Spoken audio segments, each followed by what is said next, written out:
ಮೇರೆಗೆ ಆ ಮುಷ್ಕರ ದಿನಾಂಕಗಳನ್ನು ಮುಂದೂಡಿಕೊಂಡು ನಾವು ಮಾತುಕತೆಗೆ ಕೂಡ ಹೋಗಿದ್ದೀವಿ. ಅದಾದ ನಂತರ ಆಗಸ್ಟ್ 5ನೇ ತಾರೀಕು ಅಂತಿಮವಾಗಿ ಮುಷ್ಕರದ ನೋಟಿಸನ್ನು ಕೊಟ್ಟು ಅನಿರ್ದಿಷ್ಟಾವಧಿ ಮುಷ್ಕರಕ್ಕೆ ಕರೆ ಕೊಟ್ಟಿದ್ವಿ.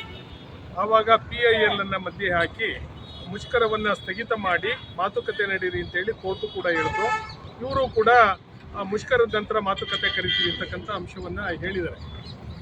ಮುಖ್ಯವಾಗಿ ಮೇಡಮ್ ಅವರೇ, ನಮಗೆ ಅವ್ರಿಗೆ ಇರ್ತಕ್ಕಂಥದ್ದು 38 ತಿಂಗಳ ಅರಿಯರ್ಸ್ ಕೊಡಬೇಕು. ಅದು ನೌಕರರು ಕೆಲಸ ಮಾಡಿದರೆ ನಾವು ಸರ್ಕಾರದ ಮೇಲೆ ಬಿಟ್ಟಿದ್ದೀವಿ, ಅಂದರೆ ಮ್ಯಾನೇಜ್ಮೆಂಟ್ ಮೇಲೆ ಬಿಟ್ಟಿದ್ದೀವಿ. ಇನ್ನೊಂದು 1/1/24ರಿಂದ 4 ವರ್ಷಕ್ಕೊಮ್ಮೆ ವೇತನ ಪರಿಷ್ಕರಣೆ ಆಗಬೇಕು. ನಾವು ಬಹುಶಃ 15ನೇ ತಾರೀಕು ಅಂತ ಕಾಣಿಸುತ್ತೆ, ಜನವರಿ, ನಾವು ಬೇಡಿಕೆ ಪತ್ರವನ್ನು ಕೊಟ್ಟು 38 ತಿಂಗಳ ಕಾಲ ಅರಿಯರ್ಸ್ ಕೊಡಿ, 1/1/24ರಿಂದ ವೇತನ ಪರಿಷ್ಕರಣೆ ಮಾಡಿ ಸಾರಿಗೆ ನೌಕರರಿಗೆ ಅನ್ನೋಂಥ ಅಂಶವನ್ನು ಹೇಳಿದ್ದೀವಿ. ಮಾನ್ಯ ಸಿದ್ದರಾಮಯ್ಯನವರು ಹಾಗೂ ಮಾನ್ಯ ಸಾರಿಗೆ ಸಚಿವರು, ಸರ್ಕಾರದ ಅಧಿಕಾರಿಗಳು ಮತ್ತು KSRTCಲಿದ್ದಂಥ ಅನ್ಬು ಕುಮಾರ್ ಏನು IAS ಇದ್ದರು, ಅವ್ರ ಮಾತುಗಳನ್ನ ಕೇಳಿಕೊಂಡು ಅವರು ಹಿಂದಿನ 24 ತಿಂಗಳ ಅರಿಯರ್ಸನ್ನು ಮೋಸ ಮಾಡೋದು, ವಂಚನೆ ಮಾಡೋದು ಸಾರಿಗೆ ಕಾರ್ಮಿಕರಿಗೆ 1/1/24ರಿಂದ ಆಗಬೇಕಾಗಿರೋದನ್ನ 1/4/26ರಿಂದ ಮಾಡ್ತೀವಿ ಅಂತೇಳಿ ಇಲ್ಲಿ 26 ತಿಂಗಳ ಕಾಲ ಅರಿಯರ್ಸನ್ನು ಮೋಸ ಮಾಡಲಿಕ್ಕೆ, ವಂಚನೆ ಮಾಡಲಿಕ್ಕೆ ಅಧಿಕಾರಿಗಳ ಮಾತು ಕೊಟ್ಕೊಂಡು ಮಾನ್ಯ ಸಿದ್ದರಾಮಯ್ಯನವರು ಮತ್ತು ಸಾರಿಗೆ ಸಚಿವರು ಹೋಗ್ತಾ ಇದ್ದಾರೆ. ಇದನ್ನು ಜಂಟಿ ಕ್ರಿಯಾ ಸಮಿತಿ ಮತ್ತು ಸಾರಿಗೆ ನಿಗಮಗಳಲ್ಲಿರ್ತಕ್ಕಂಥ 1,15,000 ಜನ ನೌಕರರು ಒಪ್ಪೋದಿಲ್ಲ. ಆದರೆ ನಾವು ಅಂತಿಮವಾಗಿ ಮುಷ್ಕರದ ನೋಟಿಸನ್ನು ಕೊಡೋದಿಲ್ಲ. ಯಾಕೆ ಕೊಡೋದಿಲ್ಲ ಅಂದರೆ, ನಾವು ಕೊಟ್ಟರೆ ಯಾರೋ ದಳ್ಳಾಳಿಗಳನ್ನ ಬಿಟ್ಟು PIL ಹಾಕಿಸ್ತಾರೆ. ಆದರೆ ನಾವು ಅನಿರ್ದಿಷ್ಟಾವಧಿ ಉಪವಾಸ ಸತ್ಯಾಗ್ರಹ ಕೂರೋದ್ರ ಮೂಲಕ ಸಾರಿಗೆ ನೌಕರರು ಅನಿರ್ದಿಷ್ಟಾವಧಿ ಮುಷ್ಕರವನ್ನು ತಯಾರಿ ಮಾಡುವಂಥ ಕೆಲಸವನ್ನು ನಾವು ಮಾಡ್ತಾ ಇದ್ದೀವಿ. ನಮಗಿದನ್ನು ನಿರ್ಭಯವಾಗಿ ಹೇಳ್ತಾ ಇದ್ದೀವಿ. ಅಂದ್ರೆ ಅನಿರ್ದಿಷ್ಟಾವಧಿ ಮುಷ್ಕರ ಅಂತಂದ್ರೆ ಇದು ಮುಷ್ಕರ ಫಿಕ್ಸ್ ಅಂತ ಹೇಳಿ ಬಸ್ಗಳೆಲ್ಲ ಕೂಡ ಸ್ಥಗಿತ ಆಗುತ್ತೆ. ಈಗ ನೋಡಿ, ಕರ್ನಾಟಕದ ಅರ್ಧ ಭಾಗಕ್ಕೆ ಇವತ್ತು ಹ್ಯಾಂಡ್ ಕೊಟ್ಟಿದ್ದೀವಿ, ಒಂದು BMTCಗೆ ಹೋಯ್ತು. ಈ ಸುದ್ದಿ ಹೆಂಗೆ ಅಂದರೆ ಬೆಂಕಿ ರೀತಿಯಲ್ಲಿ ಹರಡುತ್ತೆ. ಈಗ ಇಡೀ ಸಾರಿಗೆ ನಿಗಮಗಳ ಬಸ್ಗಳು ಈ ಕೇಂದ್ರದಲ್ಲಿದ್ದಾವೆ, ಎಲ್ಲ ಕಡೆ ಕರಪತ್ರವನ್ನು ಕೊಟ್ಟಿದ್ದೀವಿ, ಸಂಚಲನ ಶುರುವಾಗಿದೆ. ಸೊ ಈಗ ಮಾನ್ಯ ಸಾರಿಗೆ ಸಚಿವರು ಏನು ಹೇಳಿದರು, ನಾವು ಈ ಅಧಿವೇಶನದೊಳಗೆ ಮುಖ್ಯಮಂತ್ರಿಯವ್ರನ್ನ ಕನ್ವಿನ್ಸ್ ಮಾಡಿ ನಿಮ್ಮ ಸಂಘಟನೆಗಳನ್ನ ಕರೆದು ಮಾತನಾಡ್ತೀವಿ ಅಂತ ಹೇಳಿದರು.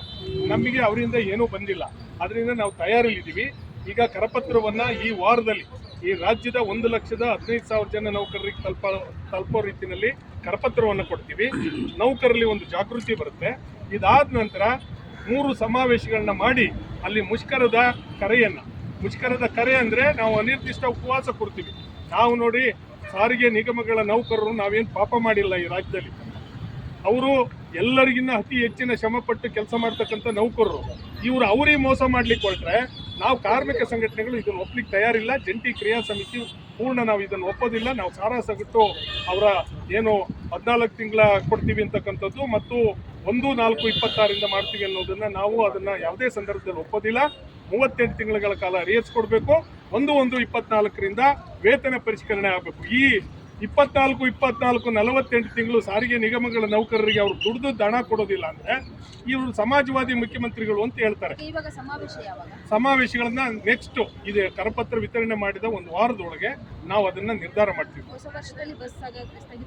ಹೊಸ ವರ್ಷ ಅಥವಾ ಹೊಸ ವರ್ಷದ ಒಂದು ಮೊದಲನೇ ತಿಂಗಳು ಕಳೆದು ಈಗ ಆಗ್ಬಹುದು. ಯಾಕೆಂದ್ರೆ ಸಮಾವೇಶಗಳನ್ನು ನಡೆಸಿ ನಾವು ಸಿದ್ಧತೆ ಮಾಡ್ಬೋದು. ಮುಷ್ಕರ ಯಾವಾಗ ಬೇಕಾದರೂ ಸಾರಿಗೆ ನಿಗಮಗಳ ನೌಕರರು ಮಾಡಿ ಅಂತ ಹೇಳ್ತಕ್ಕಂಥದ್ದಕ್ಕೆ ನಾವು ಮುಂದಾಗ್ತೀವಿ.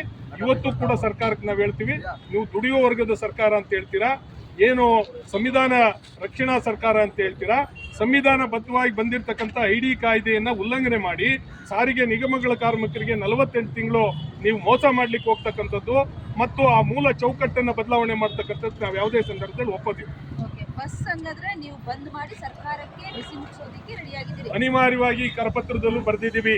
2012ರಲ್ಲಿ ಮತ್ತು 2016ರಲ್ಲಿ ಮುಷ್ಕರ ಮಾಡಿದ ನಂತರ ಒಪ್ಪಂದ ಆಗಿದೆ. ಬಹುಶಃ ಈ ಸರ್ಕಾರಗಳಿಗೆ ಮುಷ್ಕರ ಆದ ನಂತರ ಮಾಡಬೇಕು ಅಂತಕ್ಕಂಥದ್ದೇ ಇರ್ಬೋದು ಅಂತ ಕಾಣಿಸುತ್ತೆ. ನಾವು ಅದು ಆಗಬಾರ್ದು ಅಂತೇಳಿ, ಯಾಕೆಂದರೆ ಈ ರಾಜ್ಯದ ಜನರಿಗೂ ತೊಂದರೆ ಆಗಬಾರ್ದು, ಸರ್ಕಾರಕ್ಕೂ ಕೂಡ ಮುಜುಗರ ಆಗಬಾರ್ದು ಅಂತೇಳಿ ಕೊಟ್ಟಂಥ 4-5 ಬಾರಿ ಮುಷ್ಕರಗಳನ್ನು ವಾಪಸ್ ತಗೊಂಡು ಸುವರ್ಣ ವಿಧಾನಸೌಧ ಬೆಳಗಾವಿಗೂ ಹೋಗಿ ಬಂದಿದ್ವಿ ಲಾಸ್ಟ್ ಅಧಿವೇಶನ ಕಳೆದ ನಂತರ ನಿಮ್ಮ ಬೇಡಿಕೆಯನ್ನು ಇತ್ಯರ್ಥ ಮಾಡ್ತೀವಿ ಅಂತ ಹೇಳಿದರು. ಏನು ಚೌಕಾಸಿ ಮಾಡ್ತಾ ಇದ್ದಾರಾ ಸಿದ್ದರಾಮಯ್ಯನವರು? ಮಾನ್ಯ ಸಾರಿಗೆ ಸಚಿವರು ಏನು ಸಾರಿಗೆ ನಿಗಮಗಳ ನೌಕರರ ಬೆವರಿನ